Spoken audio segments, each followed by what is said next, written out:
Hi viewers, welcome to our channel. ప్రస్తుతం మనతో పాటు ఇమ్మంది రామారావు గారు సీనియర్ జర్నలిస్ట్ ఉన్నారు. వారితో ఒకసారి మాట్లాడదాం. సార్ నమస్కారం. సార్ నమస్తే బాబు. సార్ ఇవాళ చంద్రబాబు గారి ప్రమాణ స్వీకారం జరిగింది. అదే స్టేజ్ పైన పవన్ కళ్యాణ్ గారు కూడా ప్రమాణ స్వీకారం చేయడం చూసాము. సో ఈ ఈవెంట్కి అయితే చిరంజీవి గారు చీఫ్ గెస్ట్గా వచ్చారు. ఆయన చూసాం చాలా ఉద్వేగపూరితంగా ఈవెన్ పవన్ కళ్యాణ్ గారు మోదీ గారిని తీసుకొచ్చి ఆయన దగ్గరికి తీసుకొచ్చినప్పుడు కూడా చాలా ఉద్వేగభరితం అయిపోయారు సార్.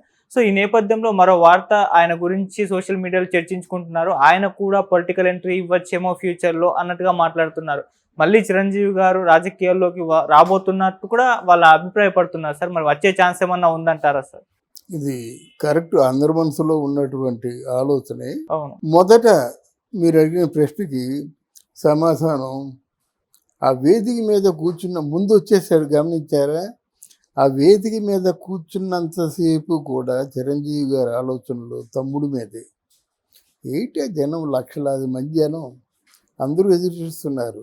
దారి పొడుగుతా ఎక్కడ చూసినా జై జనసేన, జై పవన్. అవన్నీ ఇదని చిన్నప్పటి నుంచి కూడా కన్న కొడుకులా పెంచాడు గనక అది పితృవాత్సల్యం లాంటిది మాట ఆయన పొందాడు అనుభూతి.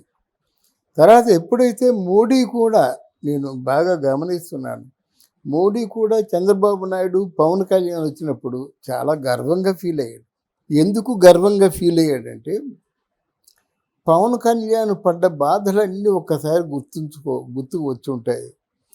పవన్ కళ్యాణ్ పార్టీ పెట్టడం ఇష్టం లేదు, రాజకీయాల్లో తిరగడం ఇష్టం లేదు, వచ్చిన డబ్బంతా ఖర్చు పెట్టడం ఇష్టం లేదు, చివరికి పవన్ కళ్యాణ్ పిల్లల పేరున డిపాజిట్ చేసిన డబ్బు కూడా ఖర్చు పెట్టడం ఇష్టం లేదు అన్నమాట. ఇవన్నీ ఇష్టం లేని పనులే. ఇంట్లో పక్క తల్లి ఏడుస్తుంది, వరే వాడు చిన్నప్పుడు అంత బలమైనడు కాదురా, అనారోగ్యంతో ఉండేవాడు, ఏమిటి ఎండనక వాననక ఈ రాజకీయాలు కదా ముంచేస్తారని చెప్తుంటే ఇన్ఫ్లుయెన్స్ అవుతారు ఎవరైనా. నాగబాబు కూడా అదే చెప్పాడు. ఎందుకు వచ్చింది ఈ రాజకీయాలు మనకి? ఇండస్ట్రీలో, తెలుగు ఇండస్ట్రీలో ఎవరు అవునన్నా కాదన్నా జనసేన పవన్ కళ్యాణ్కు ఉన్నటువంటి ఫాలోయింగ్కి ఆయన సినిమా రజనీకాంత్ సినిమా లాగా ఓడిపోయినట్టయితే హిట్, ఏమాత్రం బాగుందన్నా సక్సెస్, ఇంకా చాలా బాగుందంటే అత్తారింటి ఇలా సూపర్ హిట్, ఆ రేంజ్లో ఉన్నాడు. మరి దాన్ని అనుభవించకుండా ఎందుకు ఇలా పిచ్చి పనులు చేస్తున్నాడు? తనకు తోచింది తను చేయడమే తప్ప ఎవరైనా చెప్పింది విండ కదా అనేటువంటి బాధతో ఉండేవాడు అన్నమాట. నేను ప్రజారాజ్యం పెట్టాను, ఎందుకు అభాసపాలు అయిపోయాను కదా, చివరికి మెర్చి చేశాను కదా. ఆ మెర్చి చేసినప్పుడే నా తమ్ముడికి నాకు అభిప్రాయ భేదాలు వచ్చాయి కదా. ఇవన్నీ ఆయన చుట్టూ తిరుగుతూ ఉంటాయి కనుక ఎందుకు ఇలాగ కోరి సజ్జలు చేర్చుకుంటున్నాడు, కొరుగుతో తలగొక్కుంటున్నాడు అనే భావంతో ఉన్న చిరంజీవి ఎప్పుడైతే ఈయన మీద చంద్రబాబు నాయుడు అరెస్టు చేసినంత వరకు ఒక దశ, చంద్రబాబు నాయుడిని అరెస్ట్ చేస్తే ఆయన ఎవరు పలకరించకుండా, ఆయన ఎవరు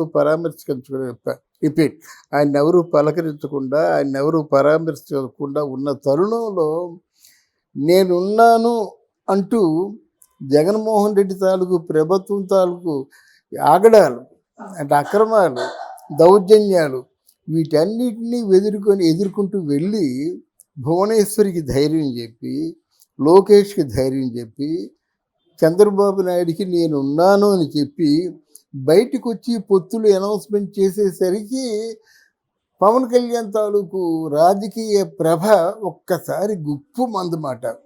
ఇంతవరకు పవన్ కళ్యాణ్ ఆవేశపరుడు, ఏమనుకుంటే అది చేసేస్తాడు, మాట్లాడడం చేత కాదు, వార్డు మెంబర్గా కూడా గెలడం చేత కాదు అని విమర్శించిన వాళ్ళందరూ కూడా మాడు ఏను కుంభస్థలం కుట్టాడ్రా, అసలు చాలా మంచి సపోర్ట్ తీసుకున్నాడ్రా అని పవన్ కళ్యాణ్ని ప్రశంసించారు.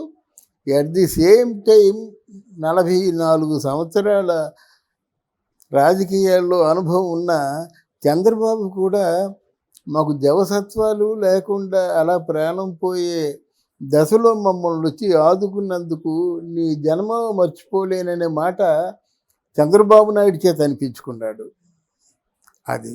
అది ఫస్ట్ విజయం. రెండవది ఏంటంటే, మోదీ అంటే చంద్రబాబు నాయుడు పడదు, చంద్రబాబు నాయుడు అంటే మోదీ పడదు.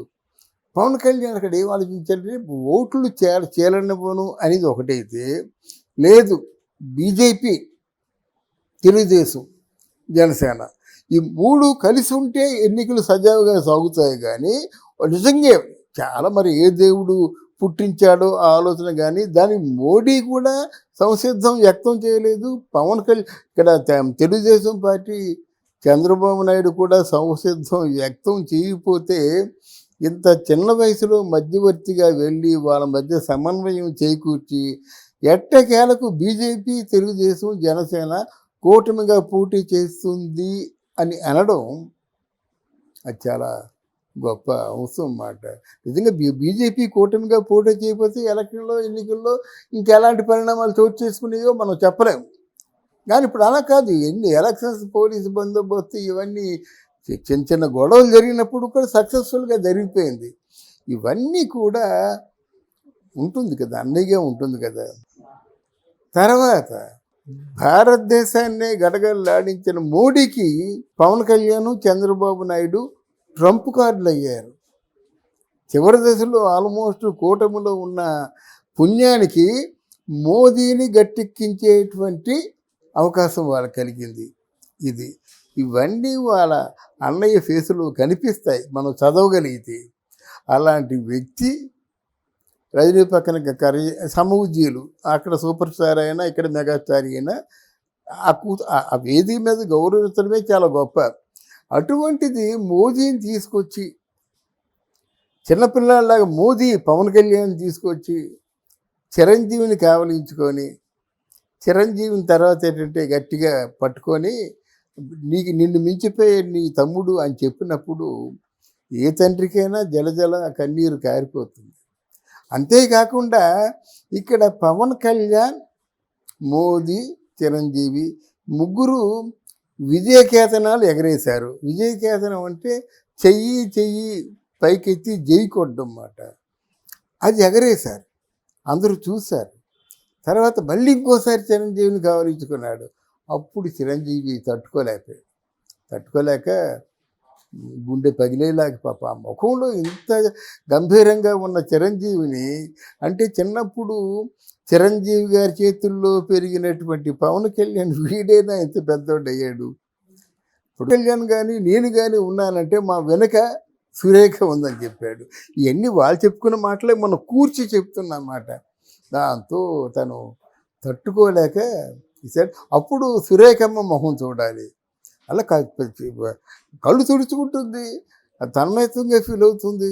ఒక పక్క అన్నా నిజనో ఏడుస్తుంది, ఒక పక్క ఆద్య చప్పట్లు కొట్టేస్తుంది. ఎంతకంటే కన్నుల పండు ఏముంటుందండి.